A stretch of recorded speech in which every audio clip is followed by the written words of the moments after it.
Hi friends, and welcome back to the channel. If you're someone who's ever tossed and turned all night and found yourself staring at the ceiling counting sheep, or woken up feeling like you didn't sleep at all, this episode is for you. Now here at Whole Life Wellness, we do the deep dives into all things health and wellness. And if you are new to the channel, we're really glad you found us today. So we're going to be diving into one of the most powerful and underrated pillars of health, one that affects every cell and every hormone and organ in your body, and that's sleep. We're going to explore how to eat, supplement, and make lifestyle changes to give you more restorative and restful sleep.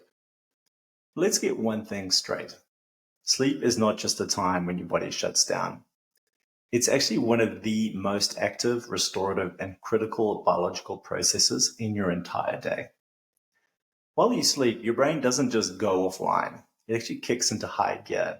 It flushes out toxic waste products through the lymphatic system, consolidates memories, and processes emotions.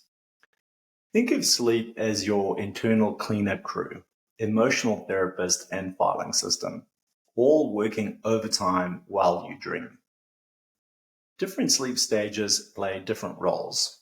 For example, deep sleep is when your body repairs tissue and builds muscle, while REM sleep is when your brain processes learning, emotional resilience, and creative problem solving. Meanwhile, your body is hard at work, regenerating cells, balancing hormones, and strengthening your immune system. Growth hormone is also released during deep sleep, which is critical for tissue repair and keeping your skin youthful. Your immune cells increase in activity and target pathogens more effectively. And this is why when you're sleep deprived, you're more likely to catch a cold or feel run down. Now, here's the kicker. Not getting enough sleep doesn't just make you tired. It accelerates the aging process. It causes increases in oxidative stress, shortens your telomeres, the protective caps on your DNA, which keep your cells young, and reduces collagen production. And this results in more wrinkles, slower healing, and weaker, less supple skin. And cognitively, there are also serious impacts. Sleep deprivation causes you to lose focus more easily, make more mistakes, and slows down your reaction time. And its effects are actually comparable to being intoxicated. And long-term, the cognitive implications are even more serious. It increases your risk of neurodegenerative disease like Alzheimer's. And on the hormonal front, sleep deprivation throws your body into chaos. It spikes your cortisol, which is your primary stress hormone, which makes you feel wired, anxious, and causes inflammation. And it decreases leptin, the hormone that tells you you're full, while increasing ghrelin, the one that tells you that you're hungry. And this means you crave more food, especially sugary and carbohydrate-rich foods, which make you more likely to store fat, particularly around your belly. Your insulin sensitivity also drops when you're sleep deprived, which causes a rise in blood sugar and puts you on a path to weight gain, diabetes, and metabolic syndrome. Even just a single night of poor sleep can impair your brain's ability to think clearly, regulate emotions, and make rational decisions. Your amygdala, the brain's emotional center, becomes overactive when you're sleep deprived, while your prefrontal cortex, the part responsible for logic and reasoning, is reduced in its activity when you're sleep deprived. The result? Mood swings, poor judgment, irritability, and lower emotional resilience. So if you're someone who struggles with sleep, how can you fix this naturally? We're going to explore how you can support your sleep through nutrition, herbs, supplements, and lifestyle changes. So let's start off with our diets and how to fuel deep sleep with simple, smart dietary choices. Because quality sleep isn't just about winding down with some meditation or turning off your screens before bed. Because while these things do help, what you eat and when you eat plays a crucial role in how easily you fall asleep, how deeply you sleep, and your ability to stay asleep, and how rested you feel in the morning when you wake up. The nutrients in your food directly affect your hormones, neurotransmitters, blood sugar levels, and our nervous system. And these are all essential components for quality rest and sleep. So let's explore 5 powerful natural dietary strategies that you can use immediately to help you get more nourishing and restorative sleep. So the first is eating high quality fats, specifically at dinner time. And this helps to support sleep because healthy fats are like slow burning fuel for your body. They help stabilize blood sugar levels throughout the night, preventing blood sugar crashes that can jolt people awake at around 2 or 3 a.m. And fats also lower even cortisol levels, the body's main stress hormones, which helps you feel more calm, grounded, and relaxed before bed. Meanwhile, your brain, which is around 60% fat by weight, uses the nutrients in healthy fats to support cellular repair and neural detoxification while you sleep. So top sleep supporting fat include avocados, cold pressed virgin olive oil, and make sure it's organic, grass-fed butter or ghee, and wild caught salmon, mackerel, or sardines. You can also use pasture-raised eggs or unrefined virgin cold pressed coconut oil. So how much should you eat? Well, typically around 1 to 2 tablespoons of fat at dinner time is ideal. And this one might look like some olive oil drizzled over some roasted vegetables, a quarter of an avocado, or a small piece of fatty fish. And you want to eat this ideally around 6 or 7 p.m., as if you eat later than this and too close to bed, the ongoing digestive process can actually interfere with your ability to sleep. Then the next thing you can try is supplementing with high quality fish oil or krill oil. And this helps to support sleep because omega-3 fatty acids, which are present in fish and krill oil, especially DHA, are vital for brain health and melatonin production, which is the hormone that tells your body it's time to sleep. Omega-3s also reduce systemic inflammation, which can otherwise interfere with deep sleep and REM cycles. And studies show that people with higher DHA levels tend to have deeper, more restful sleep and wake up fewer times throughout the night. Some of the best sources for omega-3s include wild caught fish, cold pressed fish oils. Never eat any farmed fish or salmon. And you can also try using things like Antarctic krill oil. And the omega-3s in krill oil typically are more bioavailable and often better absorbed. Just remember, when purchasing fish or krill oil supplements, look for products that have been third-party tested for purity and are mercury-free. And in terms of the dosing, you want to have around 1 to 2 grams a day, and typically take it around 60 minutes before bed or with your evening meal. And this will help to promote relaxation and hormone balance. It's also important to eat high-quality proteins with dinner.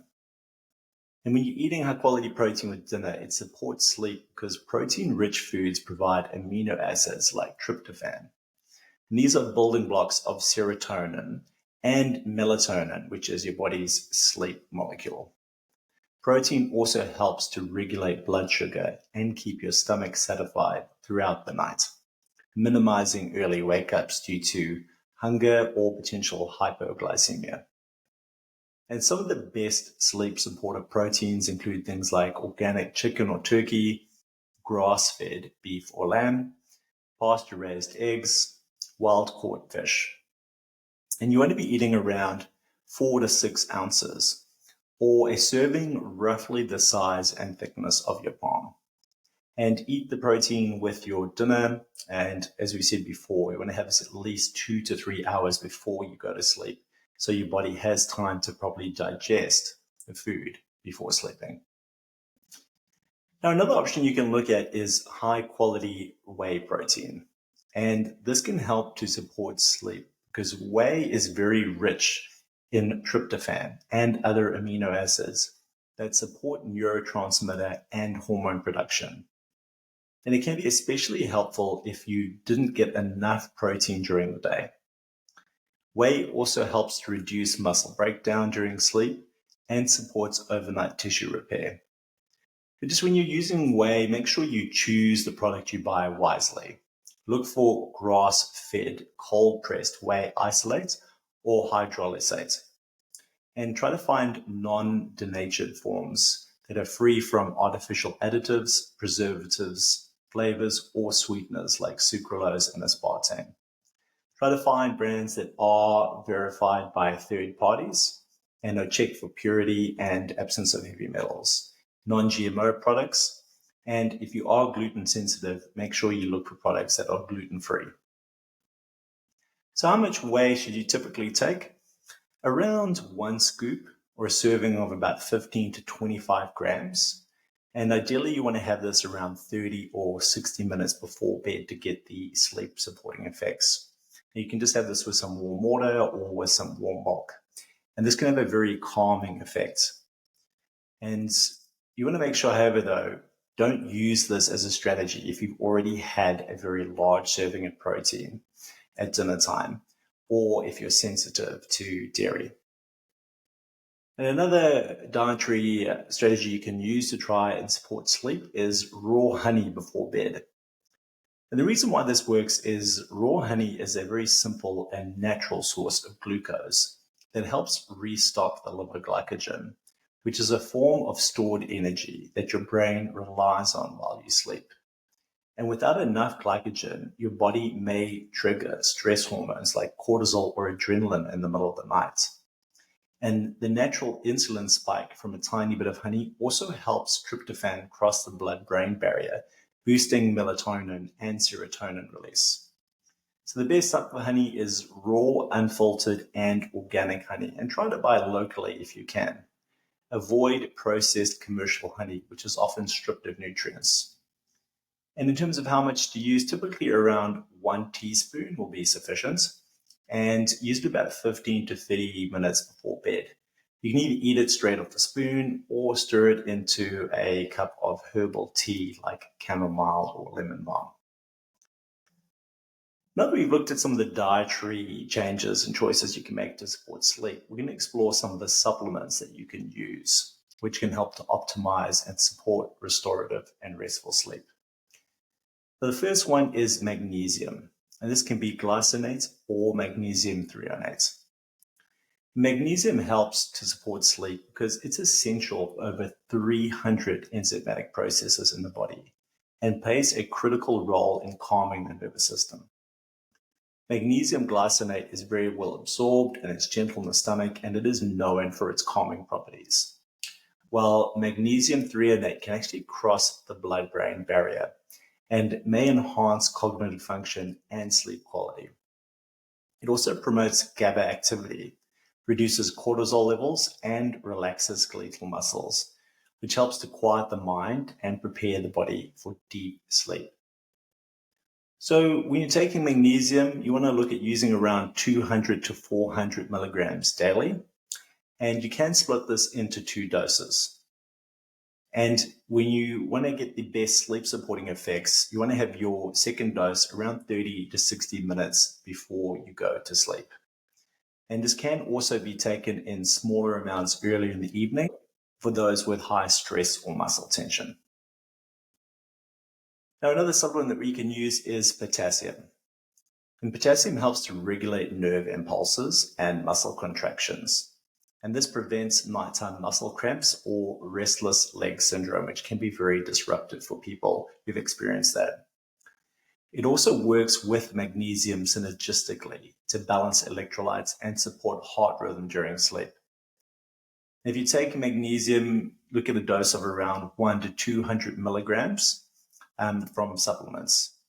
And you can also try to get enough potassium from food sources. Things like avocado, spinach, banana, and sweet potatoes are really good food sources. And when you're taking magnesium supplements, ideally take it with dinner or before bed, especially if you're having issues with cramping or twitching when you're sleeping at night. Now, another supplement that's been very effective for supporting sleep is L-theanine. And this is an amino acid. It is found in things like green tea, and it promotes relaxation without sedation by increasing alpha brainwaves. And these are associated with a calm but alert state. It also enhances the levels of GABA, dopamine, and serotonin, which are key neurotransmitters for relaxation and mood regulation, making it useful for winding down mentally before bed. When it comes to dosage, you can supplement L-theanine at roughly 1 to 200 milligrams per day, and ideally take it 30 to 60 minutes before bed. For people who have issues with like racing thoughts and a lot of mental stimulation at night or anxiety, this can be taken earlier in the night to help settle the mind, for example, after dinner. Another supplement that you can look at using is GABA. And GABA works because it's the brain's primary inhibitory neurotransmitter, and it's responsible for dampening neural activity and reducing overexcitement. Now, supplemental GABA may help quiet the mind and the body, particularly in individuals with heightened stress responses, anxiety, or insomnia that's linked to a hyperactive nervous system. So dosage with GABA, you want to look at taking around 100 to 250 milligrams. High doses than that can be overly sedating and can be counterproductive. And when you take GABA, try taking it around 30 to 60 minutes before bed. And ideally, when you do take it, you want to be in a quiet and dimly lit environment, which will help to ease you into sleep. Another supplement that works is L-ornithine, and this is also an amino acid. And this supports the urea cycle and helps clear excess ammonia from the brain, which can impair cognitive function and sleep. And it's especially helpful for those dealing with physical stress, overtraining, or adrenal fatigue. It supports deeper, more restorative sleep by reducing cortisol and physical tension. And when you're taking L-ornithine, you can take a dose of around 500 to 1,000 milligrams and take it right before bed. And it's particularly effective after intense exercise or on days that have been emotionally taxing. L-tryptophan is another effective supplement that you can use because it's an amino acid and a direct precursor to serotonin. And it's then converted into melatonin. And that's the hormone that regulates your sleep cycles. So it can help to promote a sense of calm and help initiate sleep naturally. Unlike melatonin supplementation, which bypasses natural hormone production, tryptophan works upstream and supports balanced neurotransmitter function. And the dosage, you can look at taking around 200 to 500 milligrams per day and around 60 to 90 minutes before bed, and ideally on an empty stomach. But make sure you avoid combining supplements of tryptophan with things like SSRIs or 5-HTP to prevent serotonin overload. Now, vitamin D is another great supplement for supporting sleep, and it's closely linked to the regulation of our circadian rhythms, and deficiency is associated with disrupted melatonin production and poor sleep quality. Vitamin D also helps to support the immune system and reduces inflammation, and plays a key role in serotonin synthesis, all of which influence mood and restfulness and quality of sleep.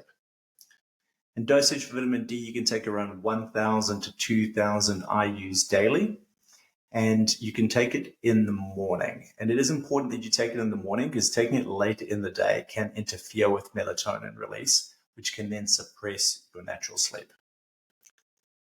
The melatonin is another supplement that can be used, and it is a hormone that's made in your pineal gland. And melatonin initiates sleepiness in response to darkness. Supplementing with a low dose helps to realign our circadian rhythm, and this is especially useful at periods where you might be experiencing jet lag, or if you're doing things like shift work, or just having an irregular sleep schedule. Now, just be cautious because large doses can suppress your body's own production over time. So if you do use it, make sure you use a small dose around 0.3 to 1 milligram and take it around 30 to 60 minutes before sleep. And melatonin is really only suitable for short-term use, maybe a few days or up to a week, to help in periods where sleep and sleep routines are disrupted, for example, with travel or changes to schedules, because taking it for prolonged periods of time can cause natural production to reduce or be disrupted. So when you're using melatonin, also ideally take it in total darkness or in low light conditions to mimic natural sleep cues. Now, another supplement that we can use to help support sleep is activated charcoal. And this helps because activated charcoal binds to toxins and gases into the digestive system. And this can reduce the burdens on your liver and gut, especially after drinking alcohol or eating a lot of processed food.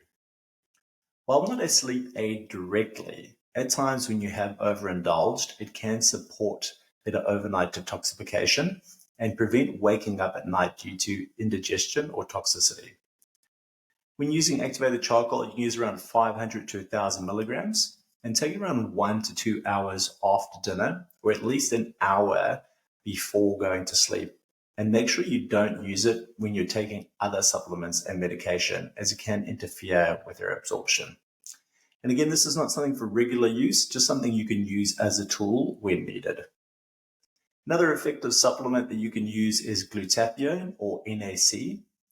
Glutathione is the body's master antioxidant, and it plays a vital role in liver detoxification and cellular repair. And during sleep, N-acetylcysteine is a precursor that helps your body produce more glutathione naturally. So both can help to reduce oxidative stress, protect the brain, and support mitochondrial health, which is key for feeling refreshed upon waking. And the dosage typically around 250 to 500 milligrams, and you can take it within about 1 to 2 hours before sleep. And this is particularly useful if you've had alcohol, processed foods on that particular day, or have been exposed to environmental toxins during the day. The final one we're going to talk about is PQQ, or pyrroloquinone. And this works because it's a powerful compound that promotes mitochondrial biogenesis, which is the creation of new mitochondria, and helps reduce oxidative stress in the brain. So during deep sleep, your body engages in repair processes, and PQQ supports these cellular restoration functions, especially in the brain and the nervous system. It can also help to enhance memory and sleep depth over time. And dosage, you want to take around 10 to 20 milligrams, and you can take it with dinner or early evening. Avoid taking it too late, as it can have a mildly stimulating effect. For additional support, you can also try using things like herbal teas to support sleep and relaxation, as these have a complementary and synergistic effect with supplements. And some of the sleep superstars of the tea world are things like chamomile tea, lemon balm, passion flower, valerian, and tulsi. Another great tool to use are essential oils. These can be very helpful to support relaxation and sleep. Oils such as cedarwood, lavender, and frankincense all have relaxing and calming effects. Try either topical application before bed or using them in a vaporizer in the bedroom, set to run for about 15 to 30 minutes when going to bed. So next we're going to look at some of the simple lifestyle changes that you can make for improved sleep. Now, some of the biggest changes you can make to your habits that will help to give you more restorative and restful sleep are things like getting morning sunlight exposure. The reason why this helps is morning sunlight is one of the most powerful cues for regulating your circadian rhythm. It helps to set your internal clock that governs your sleep-wake cycle. Natural light suppresses melatonin, the sleep hormone, and boosts serotonin, which helps you feel alert and happy during the day. And this converts into melatonin at night, and it also helps to set you into a normal sleep rhythm. So the best way to do this is within about 30 to 60 minutes of waking up, make sure you go outside and expose your eyes without sunglasses to direct natural light for 10 to 30 minutes. Even on a cloudy day, outdoor light is still far more powerful than indoor bulbs. And you want to try and do this as early in the day as possible. And for extra benefit, do it while you're out walking or stretching, as this can help even more for supporting with sleep.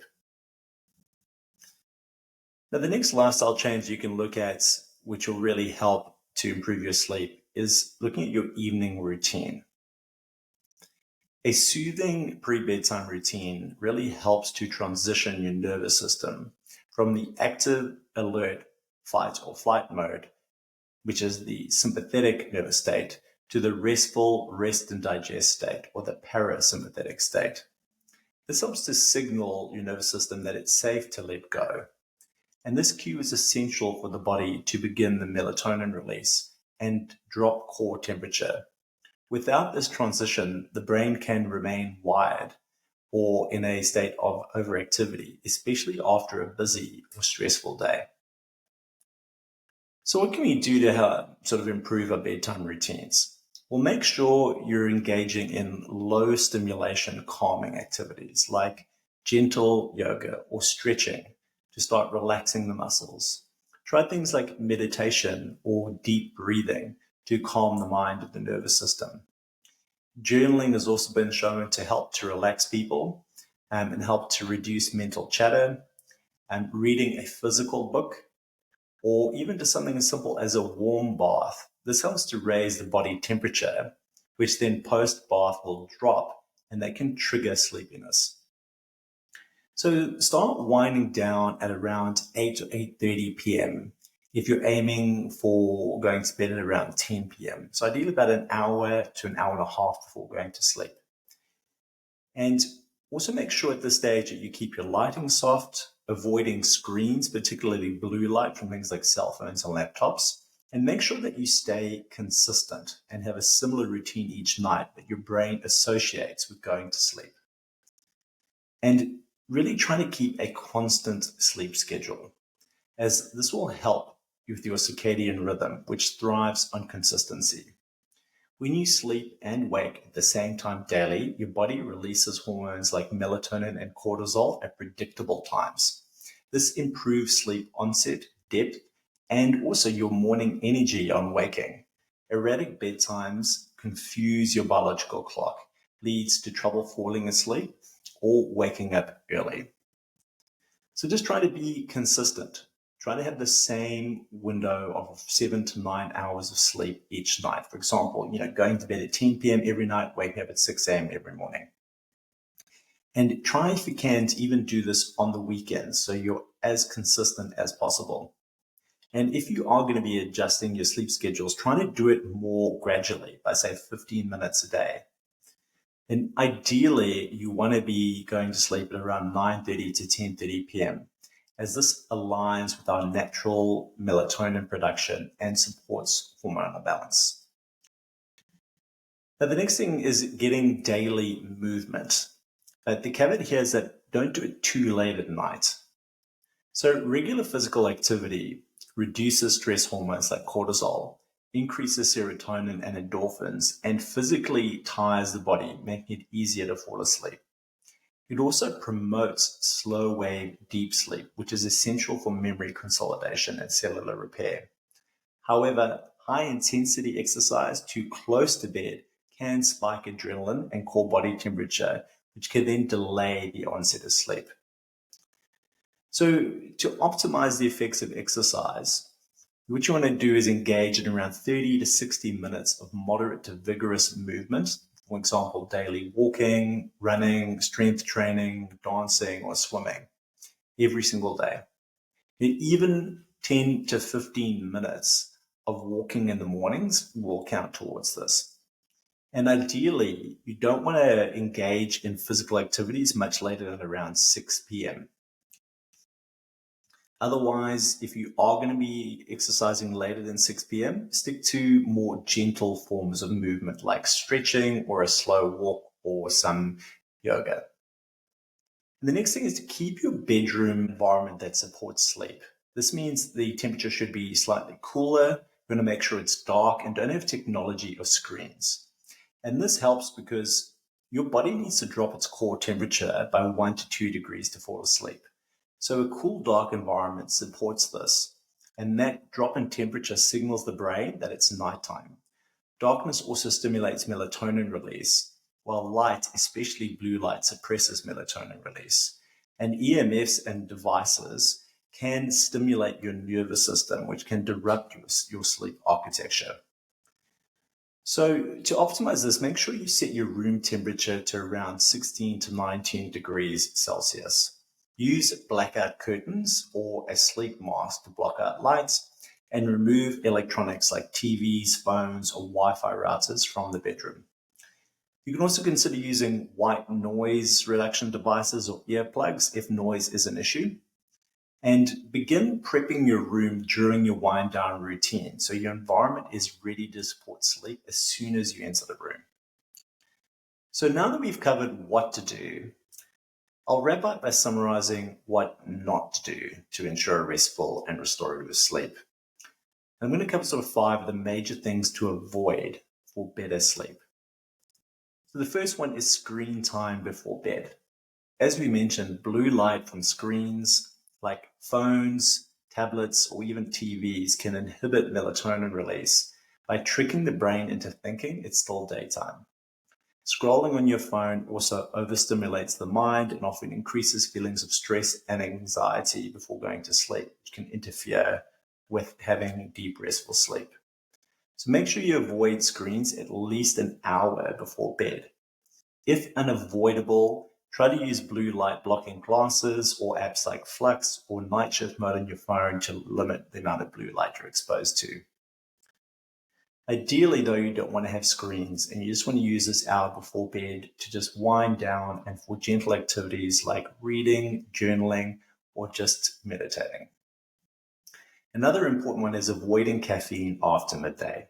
As we all know, caffeine is a stimulant, and it blocks adenosine, which is a chemical that builds up throughout the day and makes you sleepy. Even if you don't feel wired when you drink caffeine, caffeine can still reduce the amount of deep sleep that you get and REM sleep, which can lead to unrefreshing sleep.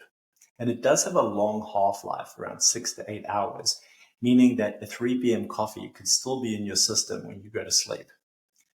So if you are struggling with sleep, avoid all forms of caffeine, coffee, black or green tea, cola, energy drinks, or even dark chocolate after midday, especially if you're sensitive.